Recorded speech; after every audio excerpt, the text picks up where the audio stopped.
government efficiency push explains why in Washington, D.C., Kamala Harris got 92.5% of the vote. Now you know why. As to Elon Musk saying we're going to keep a public registry of everything we cut, and in fact, we'll provide you with examples. People have already started doing the work for him.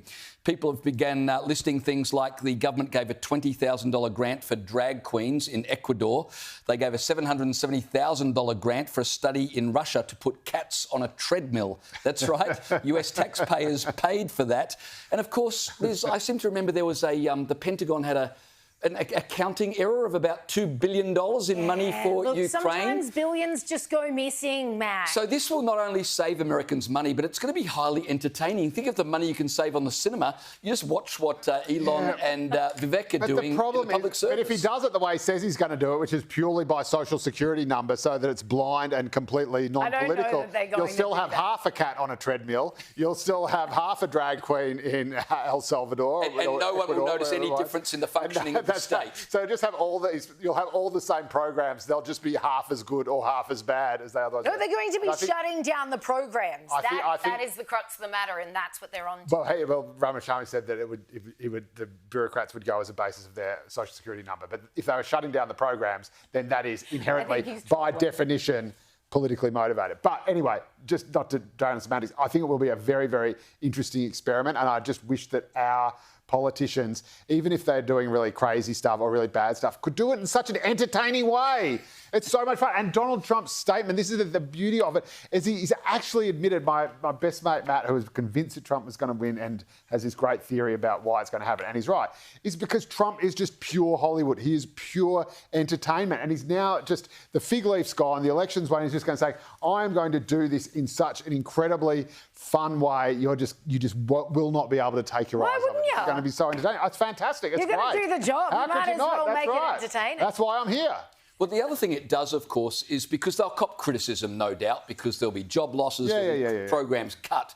But by putting it all online so people can see in real time, they don't have to explain themselves. It'll be there as evidence, and it will absolutely help them 4 years from now to win the next election, because people will know very clearly the mess that they've inherited, if indeed that's what proves to be the case. And it actually pushes people out of the bureaucracy into real jobs that are going to contribute way better to the running of the country, no matter what they choose. Because Javier Milei, when he cut 15,000 people from the bureaucracy in Argentina, some estimates say it's more like 24,000, which he did unapologetically, he got backlash from those people, obviously, being like, these are jobs, these are families, these are people's lives. And it's like, run along and find something whereby we, the taxpayer, you're not just suckling off the teat of the endless money that we pay with our hard-earned dollars. Go out and get a real job instead of sitting in these government offices doing sweet jack all for years and years on a pretty penny. Well, I think he's actually doing something a bit more sophisticated than that. And if it's what I think it is, it's in fact extremely clever, which is that he's creating a kind of Hunger Games between actual workers who do service delivery and do provide vital services to people, for example, on low incomes, or people who, would not otherwise be, able to stand on their own 2 feet, which is what government should be for. And all these kind of, boutique kind of ideological side journeys that the new kind of elite woke left, whatever you want to call them, has come to define them, and which the Democrats are now realising has been their absolute, the millstone around their neck, and it's destroyed them. And there's apparently, according to Nate Silver, there's serious talk now where they just will not touch anything woke with a barge pole. But he's actually saying, right, here are all the jobs that are on the line.